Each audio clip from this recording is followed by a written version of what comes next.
मास में भागवत कथा का जिलों की नगरी उदयपुर में आयोजन हुआ है और इस मास में सुखदेव जी ने ये भागवत कथा कही थी। बहुत ही पुण्य का कार्य है ये, क्या महत्व है जी? देखिए, भाद्रपद शुक्ल पक्ष की नवमी से लेकर पूर्णिमा पर्यंत तक श्रीमद् भागवत श्री सुखदेव मुनि ने राजा परीक्षित को शुकताल तीर्थ में करवाई जी और सुनाई, श्रवण कराया। तक्षक का जब शाप लगा कि वे तक्षक सर्प दसेगा परीक्षित को, तो भगवान सुखदेव मुनि की शरण में गए राजा परीक्षित और वहाँ उन्होंने श्रीमद् भागवत कथा का श्रवण कराया परीक्षित जी महाराज को। वो नवमी से लेकर पूर्णिमा पर्यंत, यानी भाद्रपद शुक्ल पक्ष की नवमी से लेकर पूर्णिमा पर्यंत तक श्रीमद् भागवत की कथा का श्रवण कराया। इसमें जो भागवत कथा का श्रवण कराया जाता है और जो यजमान कथा करवाते हैं उनको बड़ा पुण्य लाभ प्राप्त होता है, लाखों गुना उसका पुण्य फल प्राप्त होता है भाद्रपद मास में। जय श्री कृष्ण। और क्या संकल्प है आपका, जिस तरह से आश्रम और सब नवनिर्माण? एक संकल्प है जी, श्रीमद् भागवत जी की शरण में संकल्प लिया गया है जी, तो श्रीमद् भागवत जी जरूर ही उस संकल्प को पूर्ण करेगी।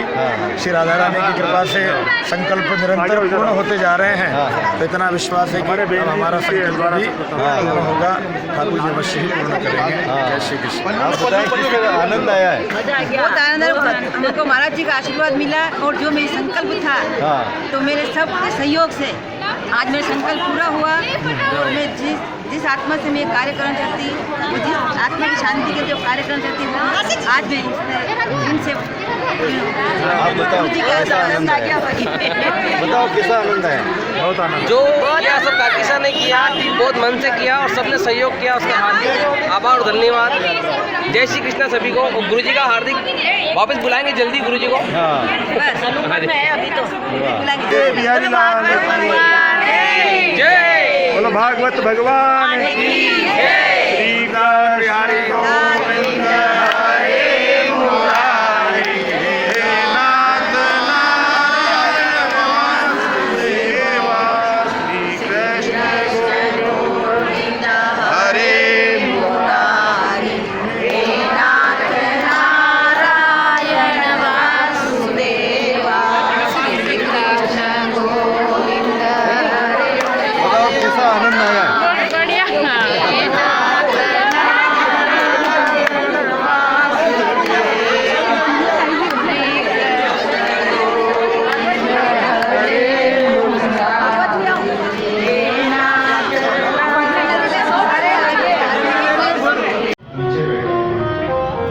चांदी के पात्र में जल है, जल से भगवान चरणों को धो रहे हैं। ठाकुर जी चरण धो रहे हैं। तो ठाकुर जी जब चरण धोने लगे, सुदामा के पैरों में तो रिवाइव चली हुई थी, दर्द हो रहा था, खून निकल रहा था रिवाइव से, और पूरे पैरों में कांटों के जाल बिछे हुए थे। देख सुदामा की दीन दशा, करुणा करके करुणा निधि रोए, पानी परात को हाथ छुयो नहीं, नैनन के जल सो पग धोए, नैनन के जल सो आंखों से ठाकुर जी सुदामा के नेत्रों से जो अश्रु गिरे हैं, अपनी आंखों के अश्रु के नेत्रों से ठाकुर जी ने सुदामा के चरणों को धो दिया। जो सबको रुलाने वाला है वो आज स्वयं रो पड़ा। सुदामा को अपने वस्त्र पहनाए, पीतांबर पहनाए, 56 प्रकार के व्यंजन बनाए। सुदामा जी से कहा, सुदामा जी प्रसाद खाओ। 56 प्रकार के व्यंजन बनकर आए तो सुदामा जी ने मना कर दिया, बोले नहीं, बोले ज्यादा व्यंजन मैं नहीं खा सकता, क्योंकि अगर ज्यादा खाऊंगा तो फिर भजन में मन नहीं लगेगा, इसलिए नहीं करेगा। और यहाँ कैसे खा सकते हैं? बच्चों को 15 दिन से बच्चे भूख से व्याकुल हो रहे हैं।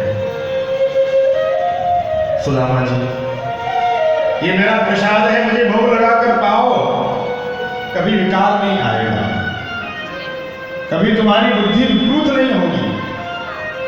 इसलिए तो कहा गया घर में जो प्रसाद बने पहले ठाकुर जी को भोग लगाएं, ठाकुर जी को अर्पण करें। गीताकार कहते हैं भुंजते ते पापाग्नम। घर में कहते हैं कि वो भोजन नहीं करता है, वो अपने पापों को खाता है। स्पष्ट लिखा गीता में। इसलिए घर में जो भी बने पहले ठाकुर जी को अर्पण करो, ठाकुर जी को भोग लगाओ, फिर उस प्रसाद को पाओ। सुदामा जी ये 56 प्रकार के व्यंजन बने हैं, पहले मुझे अर्पण करो, फिर आप प्रसाद पाओ, कभी विकार पैदा नहीं होंगे। बोले हम तो अकेले नहीं पाएंगे, आपको भी पाना पड़ेगा। ठाकुर जी ने साथ में बैठकर प्रसाद पाया दोबारा सुदामा जी के। बस कुछ चर्चाएं होती रही, चर्चा चलती रही। 16,108 रानियां जब आशीर्वाद देने के लिए आई तो सुदामा जी तो दुबले पड़े थे बेचारे, कहाँ तक आशीर्वाद दें, थक गए। बोले कन्हैया एक बात पूछूं? बोले हाँ पूछो सुदामा जी। बोले पड़ोसी को बुला लिए तुमने, इनको बुलाने की क्या आवश्यकता है? बोले पड़ोसी नहीं है ये सब आप ब्राह्मणों की आशीर्वाद है, ब्राह्मणों की कृपा है। बोले 1 2 नहीं है, पूरी 16,108 है, ये सब हमारी धर्म पत्नियां। अरे कन्हैया तुम्हें इतने विवाह कब कर दिए? बोले तुम ब्राह्मण तो ठीक है, हमारे तो इतने विवाह हुआ पर आपने विवाह किया नहीं किया। बोले हाँ भैया घर वाले नहीं माने, मेरा भी विवाह हो गया और तेरी भाभी को ना ये सब कुछ भूल गए। कहने लगे सुशीला भाभी भी मेरे ताई लाते, तो उसे और चुपाने लगे। बताओ भाभी ने कहा भेजो, भाभी ने कहा भेजो, भाभी ने ये सुदामा जी अभी भी संकोच कर रहे हैं। पहले भी संकोच किया था इन्होंने, जब हम गुरु माता ने हमारे लिए चने रखे थे और पानी गिर रहा था और ये बोले अभी भी सुदामा जी झूठ बोल रहे हैं। श्री ठाकुर जी ने सुदामा जी के बगल में दुबकी हुई पोटली को देखा, भगवान समझ गए और ठाकुर जी ने सुदामा की पोटली को खींच लिया। सुदामा जी की जब पोटली को खींचा, सुदामा जी की पोटली को जब ठाकुर जी ने देखा, देखते ही मानो महाराज वो चावल भी आए साबुत नहीं थे, वो चावल भी अलग अलग प्रतीत हो रहे थे, अलग अलग दिखाई दे रहे थे। और मानो महाराज श्री सुदामा जी महाराज के उस फटे हुए भगवान रो पड़े। अरे मेरा भक्त इतना नितांत गरीब है, हे सुदामा जब से द्वारका आया हूं ऐसे चावल देखने को मुझे नहीं मिले हैं। सुदामा आज तो तूने मेरी माँ यशोदा की याद दिला दी। अरे जब वृंदावन में रहते थे तो रोज यशोदा मैया ठाकुर जी को दूध में वो चावल टुकड़ी वाले चावल मिलाकर खिलाती थी। जब से द्वारका आए हैं तब से वो चावल खाए नहीं है। और आज तो मेरी माँ की याद ताजा करा दी सुदामा। कभी कभी ठाकुर जी अपनी माँ की याद में रात्रि में बैठकर उधर करने लगते हैं तो रुक्मणी जाग जाती है। रुक्मणी जी पूछती है प्रभु आप सोए नहीं, रो रहे हो? तो भगवान कहते हैं रुक्मणी जी आप सो जाओ, मुझे मेरी माँ की याद आ रही है। आज सुदामा में मेरी माँ की याद में प्रसन्न हो गया हूँ। और भगवान ने एक मुट्ठी चावल खाए, एक लोग का साम्राज्य दिया, दूसरी मुट्ठी चावल खाए, दूसरे लोग का साम्राज्य दिया। बगल में रुक्मणी जी बैठी थी, मानो इशारा किया प्रभु कच्चे हैं, चावल ज्यादा ना खाइएगा, नुकसान कर जाएंगे, पेट में दर्द होगा। मानो रुक्मणी जी ये कहना चाहती है हे प्रभु सब कुछ आप इस सुदामा को देना चाहते हो क्या? हमको भी देना चाहते हो क्या? अरे तीसरी मुट्ठी में तो सब कुछ चला जाएगा। इसलिए प्रभु ज्यादा ना खाइए, चावल कच्चे पे इतना इशारा किया और मानो तीसरी मुट्ठी रुक गई। अगर तीसरी मुट्ठी भी ठाकुर जी आरोग लेते तो मानो रानियां सहित ही ठाकुर जी सुदामा जी को देते। तो रुक्मणी जी ने कहा नहीं प्रभु आप ये चावल कच्चे हैं, आप ना खाइएगा इन चावलों को। पर लिखा था श्री क्षय, ब्रह्मा विधि के देव ब्रह्मा है, ब्रह्मा ने लिखा था कि सुदामा के भाग्य में लक्ष्मी नहीं है। पर आज भगवान ने सुदामा की ललाट की रेखा को ही मिटा दिया और लिख दिया जहां लिखा था श्री क्षय, वहां भगवान श्री हरि ने लिख दिया यक्षक श्री, यानी लक्ष्मीवान बना दिया, लक्ष्मीवान।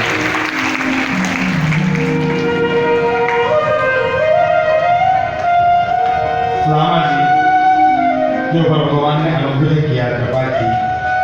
सुदामा जी कहने लगे कि अब कन्हैया जाने की इच्छा है। भगवान ने रोका नहीं सुदामा जी को, अगर आप जाना चाहते हैं तो आप। सुदामा जी बस जैसी आपकी इच्छा, अगर आप ठहरे तो ठीक, ना तो कोई बात नहीं। देखो भगवान ने भी रुकने की नहीं कहा सुदामा जी से, और सुदामा जी भी ज्यादा दिन नहीं रुके द्वारका।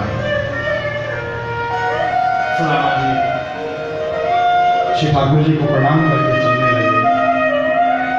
द्वारकाधीश ने कहा सुदामा जी कभी कभी आप आ जाए और हमारे यहाँ भी आप पधारा करो कभी कभी। दोनों अंतिम समय में गले मिले हैं। यहाँ सुदामा जी को भगवान ने प्रत्यक्ष रूप से कुछ नहीं दिया, जो भी दिया है वो सब अप्रत्यक्ष रूप से दिया। तो यहाँ दे देते तो जाकर सुशीला से लड़ते ना कि तेरे मन में मांगने की भावना थी इसलिए तूने मुझे भेजा और उसने मुझे दे दिया। इसलिए भगवान ने सुदामा जी को प्रत्यक्ष रूप में कुछ नहीं दिया, जो भी दिया वो अप्रत्यक्ष रूप में दिया।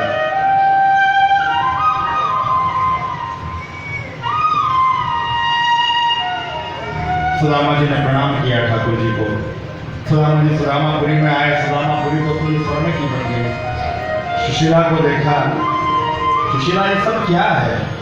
बोले वो सब ये भगवान की कृपा है। यद्यपि सुदामा जी को इतना धन मिलने के बाद भी सुदामा जी को कभी अहंकार नहीं आया और कभी सुदामा जी ने भजन को नहीं छोड़ा। इसलिए जीवन में कितना भी विकट संकट क्यों ना आए, कभी भी भजन का परित्याग नहीं करना है। भजन को दिन रात ठाकुर जी का स्मरण करना है, दिन रात चिंतन करना है। सुदामा चरित्र सुनाते हुए भगवान सुखदेव मुनि कहते हैं, हे सुदामा जी का चरित्र श्री सुखदेव परीक्षित मुनि ने सुना, सुखदेव जी ने सुनाया। कहा राजन, एक समय की बात तीर्थ क्षेत्र में सूर्य ग्रहण का पर्व हुआ। बड़ा सुंदर तीर्थ क्षेत्र है। उस तीर्थ क्षेत्र का नाम है कुरुक्षेत्र।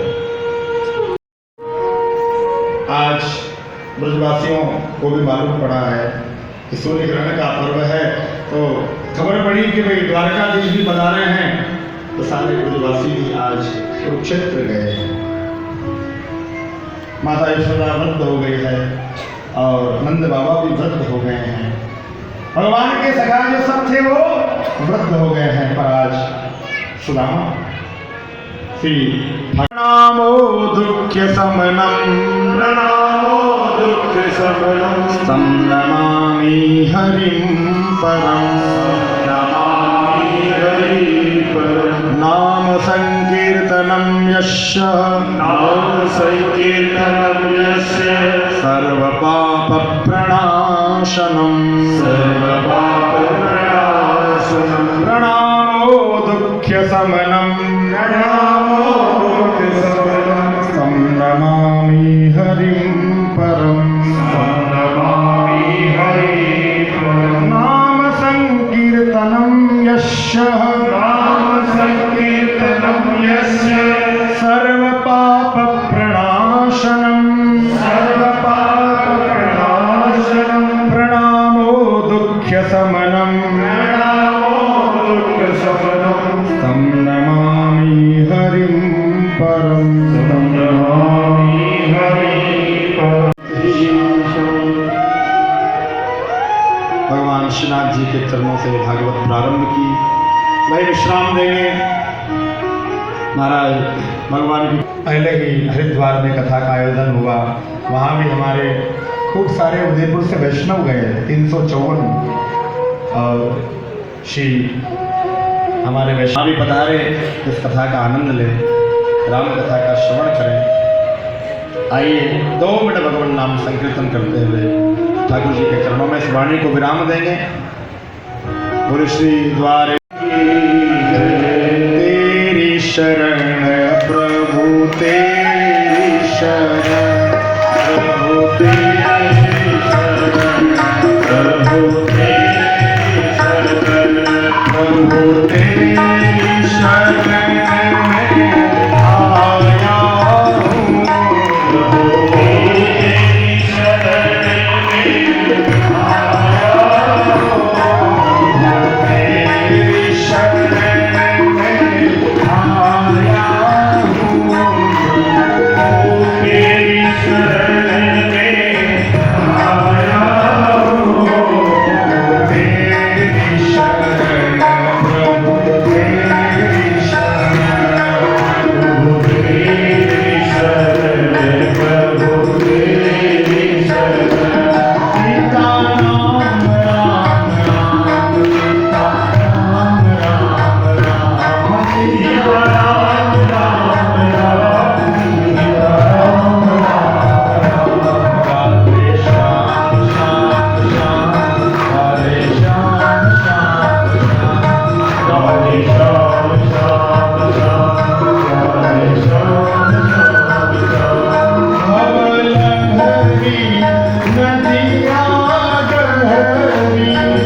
महारानी की जय, वल्लभाधीश की जय, सदगुरुदेव भगवान की जय, श्रीनाथ प्यारे की जय।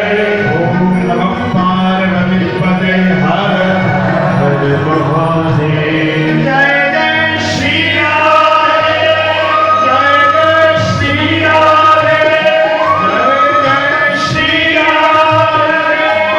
भगवान श्री हरि के चरणों में समर्पित करते हुए अपनी वाणी को विराम पुस्तक पहले सबको जय श्री कृष्ण, जय श्री राधे। ओ तेरी शरण प्रभु,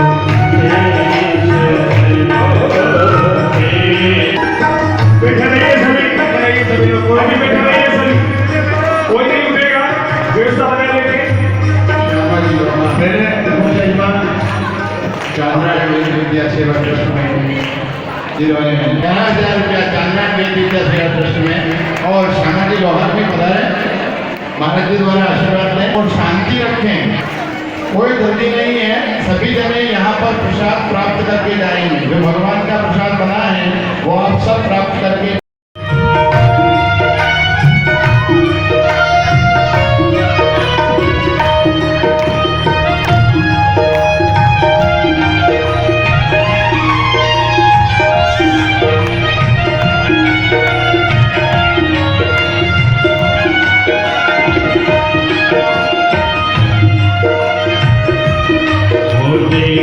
ऋषियों का प्याला जानेंगे यम के लाला, ऋषियों का प्याला जानेंगे यम के लाला, ऋषियों का जानेंगे यम के लाला। अमृत पानी कराने वाले, अमृत पानी कराने वाले, प्रभु सुधा पिलाने वाले, सुधा पिलाने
भागवत कथा का आयोजन हुआ है और सभी भक्तों को अत्यंत प्रसन्नता है कि भागवत कथा में बहुत ही आनंद आया है।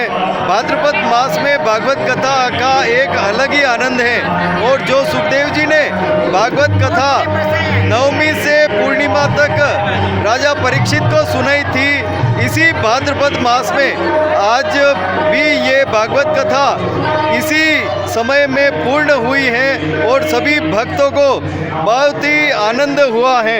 आप बताओ कैसा आनंद आया है? राधे राधे, जय श्री कृष्ण। आज जैसा कि 7 दिन पूरे होकर आज हमारे कथा का समापन है, हमारी मासी जी श्रीमती पुष्पा जी ने इस भागवत कथा का आयोजन किया। इसमें हमको इतना आनंद आया कि मैं इसका व्याख्या नहीं कर सकती कि इसका कितना लाभ मिला है हमें।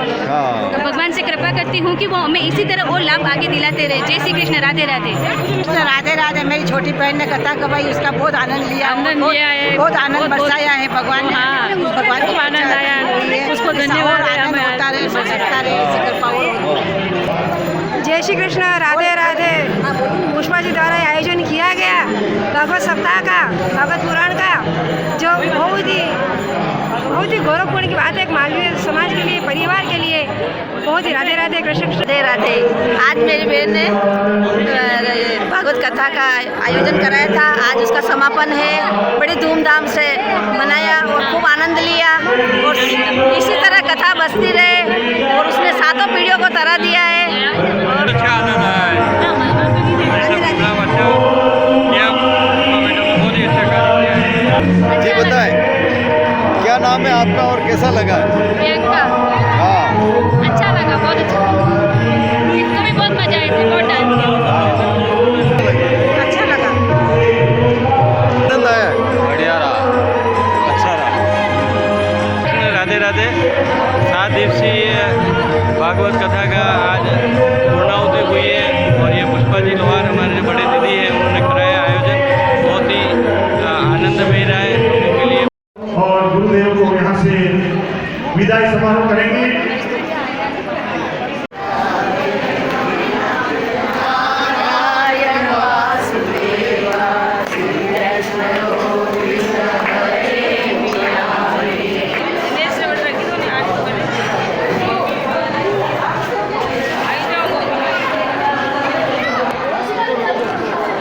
और आनंद करो।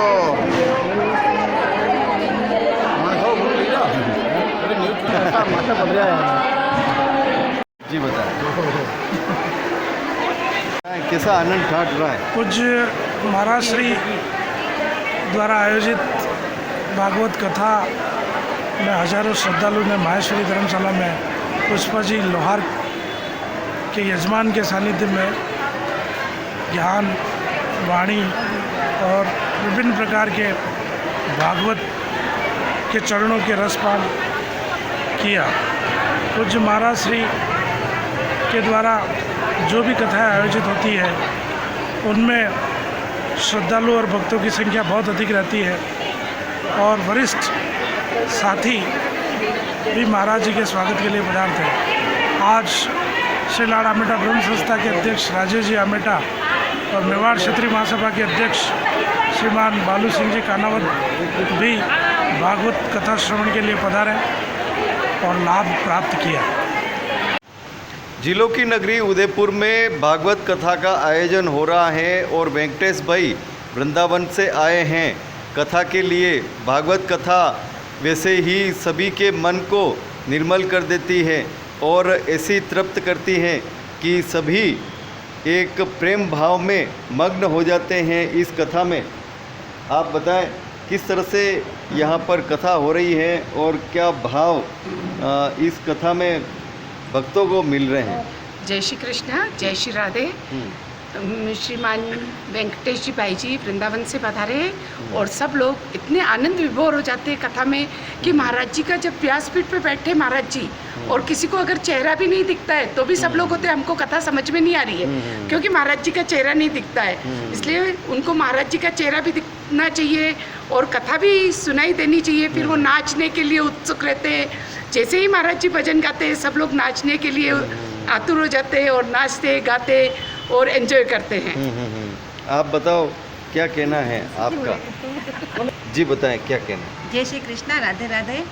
हमारे वृंदावन से गुरुजी पधारे हैं। बहुत समय से हमको इंतजार था कि भागवत कथा में उदयपुर में हो, हमारे परिवार के द्वारा। तो यहाँ कथा हो रही है और इनके मुख से जो भागवत कथा सुन रहे हैं सब आनंद विभोर जाते हैं। इनकी मृदु आप बताओ, आप राधे क्या कृष्ण, जय श्री कृष्ण। राधे राधे। कथा में बहुत आनंद आ रहा है, सब भक्त विभोर होकर कथा सुन रहे हैं। जय श्री कृष्ण, राधे राधे। बहुत अच्छा लग रहा है कथा सुन के, हमको ऐसा अनुभव हो रहा है कि जैसे बहुत लीन हो गए इस कथा में, वेंकट जी महाराज की कथा सुनकर। राधे राधे, जय श्री कृष्ण। बहुत आनंद आ रहा है हमारे को इस कथा में। राधे राधे, जय श्री कृष्ण। कथा सुनकर हमको बहुत ही आनंद महसूस हो रहा है।